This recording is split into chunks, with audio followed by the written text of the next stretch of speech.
ओम शांति। ओम शांति। ओम शांति। ओम शांति। ओम शांति। ओम शांति। आज 4 जून 2025 प्रातः मुरली। ओम शांति। बाप दादा आज मीठी मधुर मुरली में बाबा ने बताया कि ये समय बहुत वैल्यूएबल है। कौन सा समय चल रहा है? पुरुषोत्तम संगम युग का, जब बाप आए हुए हैं। तो बाबा कहते कि टाइम की पहचान कर समय को गंवाना नहीं है, क्योंकि समय को गंवाया तो प्राप्तियों से वंचित हो जाएंगे। तो बाबा कहते कि अपने को तमो प्रधान से सतो प्रधान बनाने का पुरुषार्थ करना है। अब तमो प्रधान से सतो प्रधान बनने तक की सीढ़ी चढ़नी है, तो उसमें कितने कदम चलने हैं। तो बाबा ने कहा कि ये जो बाजोली का खेल है, हम सो हम की जो कहानी है कि हम आत्मा ही, ब्राह्मण सो देवता और देवता सो क्षत्रिय, क्षत्रिय सो वैश्य और वैश्य सो शूद्र, शूद्र सो ब्राह्मण और ब्राह्मण सो फरिश्ता, फरिश्ता सो देवता। हम ही आत्मा बनते हैं, इसे ही बाजोली का खेल कहते हैं। तो बाबा कहते कि इस कहानी को, खेल को पहले तो अच्छी तरह से समझना है, फिर दूसरों को समझाना है। बाबा कह रहे हैं कि बच्चों जागो, जाग सजनिया जाग, नवयुग आया ही आया। नई दुनिया तुम्हारे स्वागत के लिए खड़ी है, लेकिन वह तुम्हें अपने ही संस्कारों से निर्मित करनी है। सुनते हैं आज के डायरेक्ट ईश्वरीय महावाक्य। ओम शांति। बाबा कहते मीठे बच्चे, तुम अभी श्रीमत पर साइलेंस की अति में जाते। तुम्हें बाप से शांति का वर्षा मिलता है, शांति में सब कुछ आ जाता है। आज की मुरली से प्रश्न है, नई दुनिया की स्थापना का मुख्य आधार क्या है? क्या आधार है नई दुनिया की स्थापना का? बाबा कहते पवित्रता मुख्य है, पवित्रता। जब बाप ब्रह्मा तन में आकर नई दुनिया स्थापन करते हैं, तब तुम आपस में भाई बहन हो जाते हो। स्त्री पुरुष का भान निकल जाता है। इस अंतिम जन्म में पवित्र बनते हो तो पवित्र दुनिया के मालिक बन जाते हो। तुम अपने आप से प्रतिज्ञा करते हो, हम भाई बहन हो रहेंगे, विकार की दृष्टि नहीं रखेंगे, एक दो को सावधान कर उन्नति को पाएंगे। गीत चला, जाग सजनिया जाग, नवयुग आया कि आया, सतयुग आया कि आया। ओम शांति माना मैं शांत स्वरूप आत्मा हूँ, शांति मेरा स्वधर्म है। बाबा कहते मीठे बच्चे अब घर वापस जाना है। ओम शांति। मीठे मीठे रूहानी बच्चों ने गीत सुना और बुद्धि में स्वदर्शन चक्र फिर गया, है ना, कि नवयुग आने वाला है, तो कब से कब आएगा, तो वो सारा सृष्टि चक्र बुद्धि में फिर गया। बाप भी स्वदर्शन चक्रधारी कहलाते हैं, क्योंकि सृष्टि के आदि मध्य अंत को जानना, यह है स्वदर्शन चक्रधारी बनना। बच्चे भी स्वदर्शन चक्रधारी बनते हैं, मास्टर स्वदर्शन चक्रधारी, और बाप भी स्वदर्शन चक्रधारी। तो बाबा कहते हैं कि तुम्हारी बुद्धि में ये स्वदर्शन चक्र फिरता रहना चाहिए। ये बातें सिवाय बाप के और कोई समझा ना सके। तुम ब्राह्मणों का सारा मदार है साइलेंस पर। सभी मनुष्य कहते भी हैं शांति देवा, हे शांति देने वाले। मालूम किसको भी नहीं है कि शांति कौन देते हैं, वह शांति कौन ले जाएंगे। यह सिर्फ तुम बच्चे ही जानते हो। ब्राह्मण ही स्वदर्शन चक्रधारी बनते हैं। क्या टाइटल दे रहे हैं बाबा? ब्राह्मण ही स्वदर्शन चक्रधारी बनते हैं। देवता कोई स्वदर्शन चक्रधारी कहला ना सके। कितना रात दिन का फर्क है। बाप तुम बच्चों को समझाते हैं, तुम हर एक स्वदर्शन चक्रधारी हो, नंबरवार पुरुषार्थ अनुसार। बाप को याद करना है, यही मुख्य बात है। बाप को याद करना गोया शांति का वर्षा लेना। शांति में सब आ जाता है। तुम्हारी आयु भी बड़ी हो जाती है, निरोगी काया भी बनती जाती है।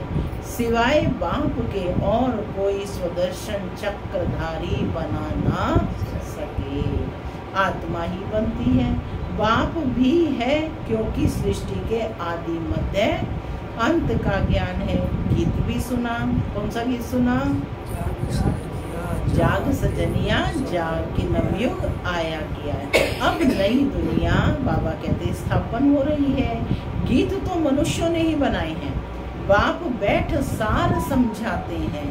वह है सभी आत्माओं का बाप। तो सब बच्चे आपस में भाई भाई हो जाते हैं। बाप जब नई दुनिया रचते हैं तो प्रजापिता ब्रह्मा द्वारा तुम भाई बहन हो। हर एक ब्रह्मा कुमार कुमारी है। यह बुद्धि में रहने से फिर स्त्री पुरुष का भान निकल जाता है।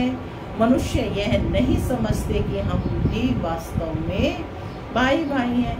फिर बाप रचना रचते हैं तो भाई बहन हो जाते हैं। क्रिमिनल दृष्टि निकल जाती है। बाप याद भी दिलाते हैं, तुम बुलाते भी आए हो। पतित पावन अब मैं आया हूँ। तुमको कहता हूँ यह अंतिम जन्म पवित्र रहो तो तुम पवित्र दुनिया के मालिक बनेंगे। ये प्रदर्शनी तो तुम्हारे घर घर में होनी चाहिए क्योंकि तुम बच्चे ब्राह्मण हो। कौन बैठे हो? ब्राह्मण। तो हर घर में प्रदर्शनी होनी चाहिए। तुम्हारे घर में ये चित्र जरूर होने चाहिए। इन पर समझाना बहुत सहज है। 84 का चक्र तो बुद्धि में है। अच्छा, तुमको एक ब्राह्मणी यानी टीचर दे देंगे। वह आकर सर्विस करके जाएगी, माने वो प्रतिदिन आएगी, मुरली सुना कर। तुम प्रदर्शनी खोल दो। भक्ति मार्ग में भी कोई श्री कृष्ण की पूजा अथवा मंत्र जंत्र आदि करते हैं, नहीं जानते हैं तो ब्राह्मणों को बुलाते हैं। जनरली सभी लोग तो नहीं जानते मंत्र, तो वो क्या करते हैं? पूजा करने के लिए ब्राह्मण को बुलाते हैं। तो बाबा कहते हैं कि ऐसी तुम प्रदर्शनी खोल दो। भक्ति मार्ग में कोई श्री कृष्ण की पूजा अथवा मंत्र जंत्र आदि नहीं जानते हैं तो ब्राह्मण को बुलाते हैं। रोज आकर पूजा करते हैं।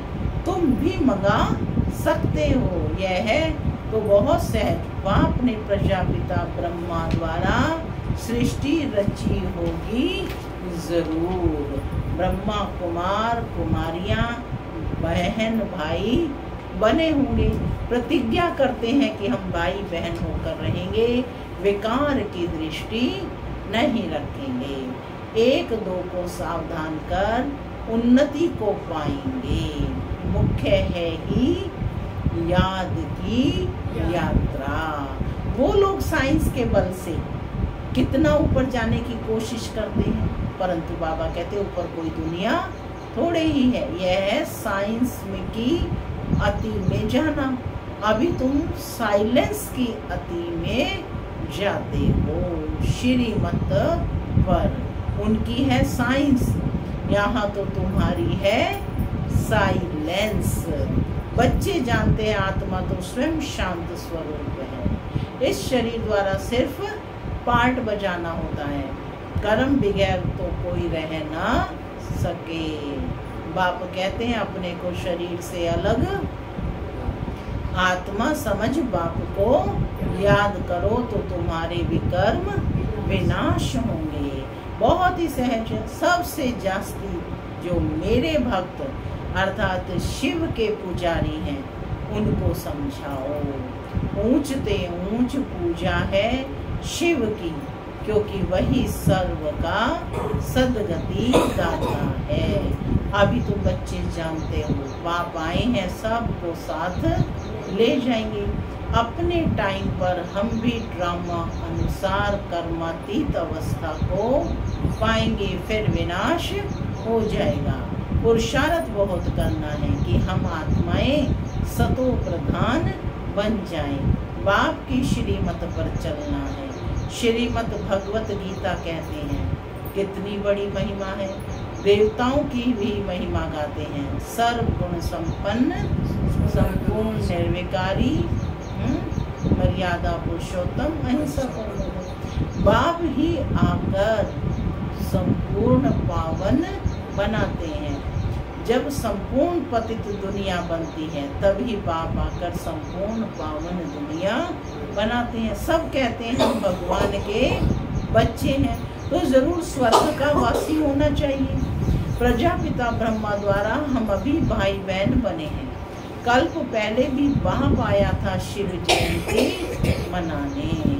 शिव जयंती मनाते हैं ना, तो बाबा कहते हैं कल्प पहले भी बाप आया था, तभी तो उसकी याद में शिव जयंती आज तक मनाते आए हैं। जरूर प्रजापिता ब्रह्मा के बच्चे बने होंगे। बाप से प्रतिज्ञा करते हैं, बाबा हम आपस में कंपेनियन हो पवित्र रहते हैं, आपके डायरेक्शन पर चलते हैं। कोई बड़ी बात नहीं है। अभी यह अंतिम जन्म है, यह मृत्यु लोक खत्म होना है। अभी तुम समझदार बने हो।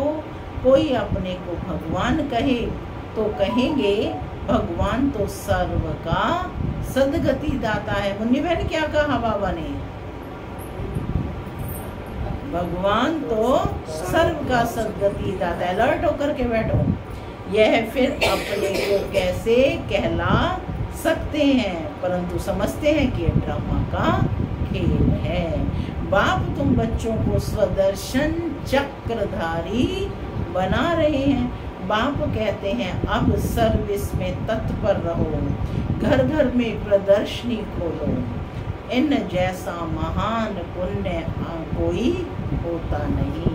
किसको बाप का रास्ता बताना, इन जैसा दान कोई नहीं, है ना। बाप कहते हैं मामेकम याद करो।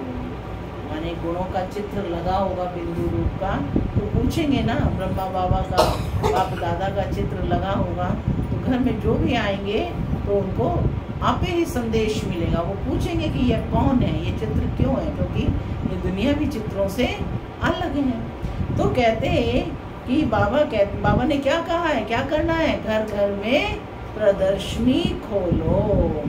इन जैसा महान पुण्य कोई होता नहीं। किसको बाप का रास्ता बताना, इन जैसा दान कोई नहीं। बाप कहते हैं मामेकम याद करो तो पाप नाश होंगे। बाप को बुलाते भी इसलिए हो, हे पतित पावन, हे लिबरेटर, गाइड आओ। तुम्हारा भी नाम पांडव गाया हुआ है।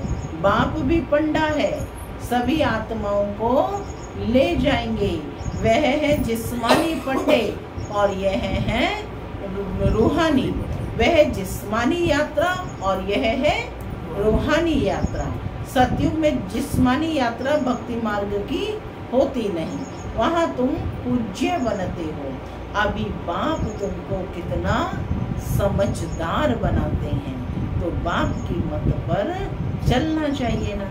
कोई भी संशय आदि हो तो पूछना चाहिए। अब बाप कहते हैं मीठे मीठे बच्चों, देही अभिमानी बनो। क्या वरदान दे रहे हैं बाबा? देही अभिमानी बनो। अपने को आत्मा समझ बाप को याद करो। तुम मेरे लाडले बच्चे हो ना। आधा कल्प के तुम आशिक हो। कब से पुकार रहे हो भगवान को? द्वापर से याद कर रहे हैं कि है ना, आशिक हैं आत्माएं, उस माशुक से मिलने के लिए पुकार रहे हैं। एक ही ढेर नाम, एक के ही ढेर नाम रख दिए हैं। कितने नाम, कितने मंदिर हैं। कहीं पापकटेश्वर कहते हैं, कहीं बबुलनाथ कहते हैं, महाकाल कहते हैं, अमरनाथ कहते हैं, कितने नाम रख दिए हैं। तो बाबा कहते एक के ही ढेर नाम रख दिए, कितने नाम कितने मंदिर बनाते। मैं हूँ तो एक ही, मेरा नाम है शिव। शिव माना कल्याणकारी, सदा कल्याणकारी। मैं 5000 वर्ष पहले भारत में आया था। बाबा क्या कह रहे हैं? याद दिला रहे हैं, स्मृति दिला रहे हैं। बच्चों को एडॉप्ट किया था, अब भी एडॉप्ट कर रहे हैं। ब्रह्मा के बच्चे होने के कारण तुम पोत्रे पोत्रियां हो गई। यहाँ वर्षा ही मिलता है आत्मा को, उसमें भाई बहन का सवाल नहीं उठता।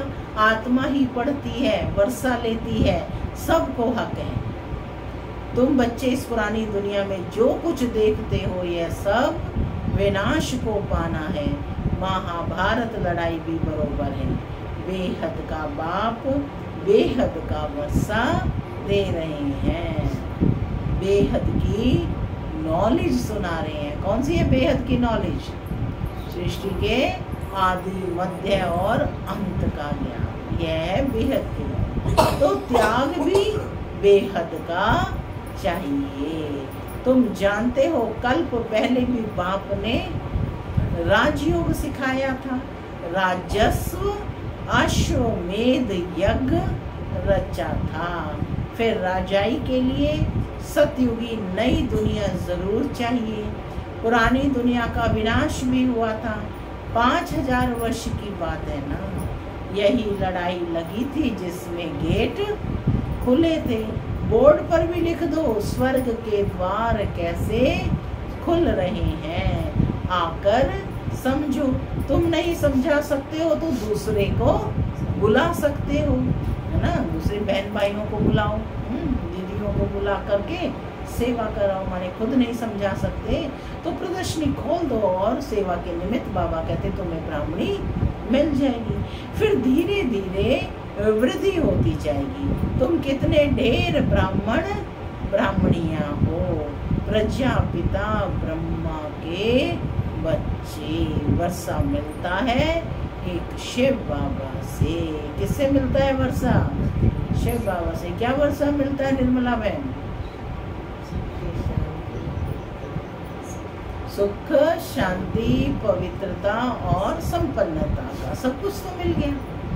यह तो बुद्धि में अच्छी रीति याद रखना चाहिए। वही सबका बाप है।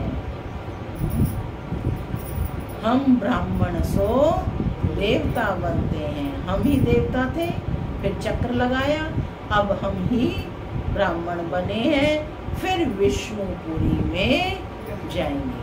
ज्ञान है बहुत सहज, परंतु कोटों में कोई निकलते हैं। प्रदर्शनी में कितने ढेर आते हैं। कोई मुश्किल निकलते हैं, कोई तो सिर्फ महिमा करते हैं, बहुत अच्छा है, हम आएंगे हम आएंगे। कोई विरले 7 रोज का कोर्स उठाते हैं। 7 रोज की भी बात अब क्या है। गीता का पाठ भी 7 दिन रखते हैं। 7 दिन तुमको भी भट्टी में पढ़ना है। अपने को आत्मा समझ, बाप को याद करने से सारा किचड़ा निकल जाएगा। 7 दिन अच्छे से भट्टी में रहकर कोर्स करेंगे, माने याद में रहकर आत्मा को निश्चय बुद्धि बनेंगे। तब बाबा कहते कि आत्मा का सारा किचड़ा निकल जाएगा। यही कारण है कि आज तक भी गीता का महात्म्य 7 दिन का माना गया है। 7 दिन में आत्मा तप कर बिल्कुल प्योर बन जाती है। तो कहते 7 रोज की भी बात अब क्या है। गीता का पाठ भी 7 दिन रखते हैं। 7 दिन तुमको भी भट्टी में पढ़ना है। अपने को आत्मा समझ, बाप को याद करने से सारा किचड़ा निकल जाएगा। आधा कल्प की गंदी बीमारी, कौन सी बीमारी है? देह अभिमान की है वह निकालनी है, देही अभिमानी बनना है। 7 रोज का कोर्स बाबा कहते कोई बड़ा थोड़े ही है, किसको सेकंड में भी तीर लग सकता है। देरी से आने वाले आगे जा सकते हैं, कहेंगे हम रेस कर बाबा से वर्षा ले ही लेंगे। कई तो पुराने से भी तीखे चले जाते हैं, क्योंकि अच्छी अच्छी पॉइंट्स तैयार माल मिलता है।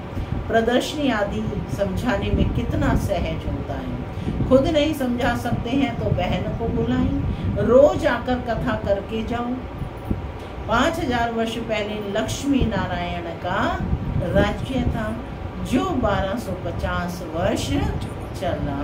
अपने यहाँ पर भी जैसे पहले शेर बहादुर भाई और कमला बहन आते थे ना, कितने वर्ष उन्होंने यहाँ पर सेवाएं की, और अब हम अपने आप ही क्लास चला रहे हैं, है ना। तो बाबा कहते कि बहन को बुलाए, रोज आकर कथा करके जाओ। 5000 वर्ष पहले लक्ष्मी नारायण का राज्य था, जो 1250 वर्ष चला। कितनी छोटी कहानी है, कितनी छोटी कहानी है। हम सो देवता थे, फिर हम सो क्षत्रिय वैश्य शूद्र बने, हम आत्मा ब्राह्मण बनी। हम सो का तो कितना युक्ति युक्त समझाते हैं। विराट रूप भी है, परंतु उसमें ब्राह्मणों को और शिव बाबा को उड़ा दिया है। अर्थ कुछ भी नहीं समझते हैं, बस उसमें केवल चारों वर्ण दिखाते हैं ना। अभी तुम बच्चों को मेहनत करनी है याद की, और कोई संशय में नहीं आना चाहिए। विक्रमाजीत बन ऊंच पद पाना है, तो यह चिंतन खत्म करना है कि यह क्यों होता है, यह ऐसे क्यों करता है। इन सब बातों को छोड़ एक ही चिंतन रहे कि हमें तमो प्रधान से सतो प्रधान बनना है। जितना बाप को याद करेंगे उतना विक्रमाजीत बन ऊंच पद पाएंगे। बाकी फालतू बातें सुन अपना माथा खराब नहीं करना है। सब बातों में से एक बात मुख्य है, उनको नहीं भूलो। कोई साथ टाइम वेस्ट ना करो। क्या मुख्य है? किसी के भी साथ टाइम वेस्ट ना करो। तुम्हारा टाइम बहुत वैल्यूएबल है। तूफानों से डरना नहीं है। बहुत तकलीफ आएगी, घाटा पड़ेगा, परंतु बाप की याद कभी नहीं भूलनी है। याद से ही पावन बनना है। पुरुषार्थ कर ऊंच पद पाना है। यह बाबा बूढ़ा इतना ऊंच पद पाते हैं, हम क्यों नहीं बनेंगे? यह भी पढ़ाई है ना। तुमको इसमें कुछ भी किताब आदि उठाने की दरकार नहीं है। बुद्धि में सारी कहानी है। कितनी छोटी कहानी है, सेकंड की बात है। जीवन मुक्ति सेकंड में मिलती है। मूल बात है बाप को याद करो। बाप जो तुमको विश्व का मालिक बनाते हैं, उनको तुम भूल जाते हो। कहते हैं सब थोड़े ही राजा बनेंगे। अरे तुम सबका चिंतन क्यों करते हो? स्कूल में ये होना फिक्र रखते हैं क्या कि सब थोड़े ही स्कॉलरशिप पाएंगे? सोचते हैं ऐसे स्कूल में कि क्या सब स्कॉलरशिप पाएंगे? इसलिए नहीं ना। तो बाबा कहते पढ़ने लग पड़ेंगे ना। हर एक के पुरुषार्थ से समझा जाता है यह क्या पद पाने वाले हैं।